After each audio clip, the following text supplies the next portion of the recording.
ఉత్తరాంధ్రలో అత్యంత ప్రతిష్టాత్మక ఆధ్యాత్మిక వేడుకైన సింహాచలం గిరి ప్రదక్షిణలో లక్షలాది మంది భక్తులు స్వామివారి నామస్మరణతో పాల్గొన్నారు.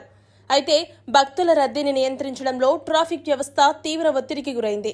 నగరంలోని పలు ప్రధాన కూడళ్లు గంటల తరబడి ట్రాఫిక్ జామ్తో స్తంభించిపోయాయి. మహిళలు, చిన్నారులు, వృద్ధులు తీవ్ర ఇబ్బందులు ఎదుర్కొన్నారు. అసలు ఎక్కడ లోపం జరిగింది? సింహాచలం గిరి ప్రదక్షిణ కోసం లక్షలాది మంది భక్తులు విశాఖకు తరలి వచ్చారు. భక్తుల రద్దీకి అనుగుణంగా పోలీసులు, వివిధ శాఖల అధికారులు ముందస్తు ఏర్పాట్లు చేసినప్పటికీ క్షేత్రస్థాయిలో ట్రాఫిక్ నియంత్రణ మాత్రం సవాల్గా మారింది.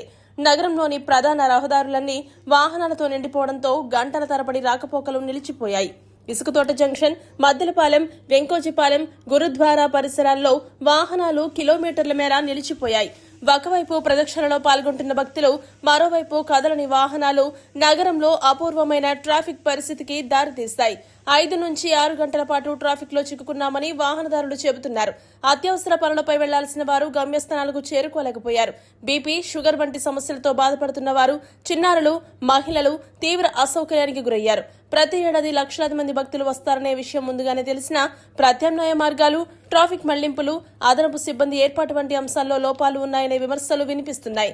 నగర పోలీస్ కమిషనర్ ట్రాఫిక్ ను నిరంతరం పర్యవేక్షిస్తున్నప్పటికీ సమస్య ఎందుకింత తీవ్రంగా మారిందనే ప్రశ్నలు ఉత్పన్నమవుతున్నాయి. నేను 6 o'clock మదిలిపాలెం స్టార్ట్ అయ్యాను. అక్కడ ఏంటి వ్యూ దట్ ఏంటంటే నాకు ఈ ప్రాబ్లం ఉంటుంది. కొంచెం అయినా కానీ నేను ఈ రోడ్లో అలౌ చేస్తారు. వన్ సైడ్ గిరి ప్రదర్శన చేసిన వాళ్ళకి వన్ సైడ్ క్లియర్ చేస్తారు జనరల్గా. ఇది 50 సంవత్సరాల నుంచి ఉంది. ప్రతి సంవత్సరం జరుగుతుంది. ఇక్కడ పోలీస్ కమిషనర్ రెస్పాన్సిబిలిటీ వల్ల ఇది నడుస్తుంది. ఇక్కడ చోక్ పాయింట్స్ కేవలం హనుమంతవాక్ జంక్షన్, ఈ ఎంబీపీ తప్పించి వేరే పాయింట్స్ అయితే లేవు. ఈ చోక్ పాయింట్స్ దగ్గర ట్రాఫిక్ రెగ్యులర్గా చేస్తే ఇంత సమస్య ఉండదు.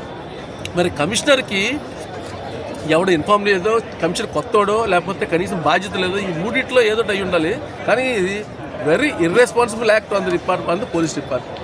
లాస్ట్ 4-5 అవర్స్ నుంచి ఇలా జనాల్ని పెట్టడం అంటే కనుక ఇది ఇన్హ్యూమన్, ఇర్రెస్పాన్సిబుల్. 3 అవర్స్ నుంచి ఇలా లాక్ అయి ఉన్నారు. అయితే 3 ఆప్షన్స్. ఓకే, పోలీస్ డిపార్ట్మెంట్ ఇంకొంచెం జాగ్రత్త తీసుకుని 6 అవర్స్కే లేదు, ఇవాళ నైట్ ఈవినింగ్ 6 నుంచి రేపు మార్నింగ్ 6 దాకా, లేకపోతే మార్నింగ్ 10 దాకా ఇలాగ హనుమంతవాక్ నుంచో లేకపోతే మధురవాడ నుంచో ఈ హైవే బ్లాక్, మీరు ఏదన్నా ఆల్టర్నేటివ్ చూసుకోండి అని చెప్పడం ఒకటి. లేదు, అక్కడ ఉన్న పోలీస్ పీపుల్కి ప్రాపర్ కమ్యూనికేషన్ ఇవ్వాలి. ఈ రోడ్ మీరు ఇందులోంచి వస్తే కనుక 4-5 అవర్స్ బ్లాక్ అయిపోతుంది. ఈ రోడ్ చేయలేదు, మా పోలీస్ స్టాఫ్ లేరు, మేము కంట్రోల్ చేయలేము అని ప్రాపర్ కమ్యూనికేషన్ ఇవ్వాలి. అది లేదు. పోనీ వచ్చిన తర్వాత పంపించారు. వచ్చిన తర్వాత మినిమం గంటకి ఓకే, ఈరోజు గిరి ప్రదక్షిణ వాళ్ళకి ప్రిఫరెన్స్ ఇవ్వాలి, రైట్ ఉంది, దాని గురించి ఎవరు కామెంట్ చేయడం లేదు. కానీ గంటకి ఒక 10 minutes ట్రాన్స్పోర్ట్ తగ్గిస్తూ ఉంటే కనుక అట్లీస్ట్ 4 hours కన్నా సరే ఎవరైనా కదలడానికి అవుతుంది. ఈ 3 చేయలేదంటే ఈ బ్లండర్ని ఎవరి మీద ఆపాదించారో నాకైతే అర్థం అవ్వట్లేదు. ఇక్కడ లోకల్ ఎమ్మెల్యే లేకపోతే కార్పొరేటర్ లేకపోతే వీళ్ళందరూ ఎందుకున్నారో నాకైతే తెలియట్లేదు.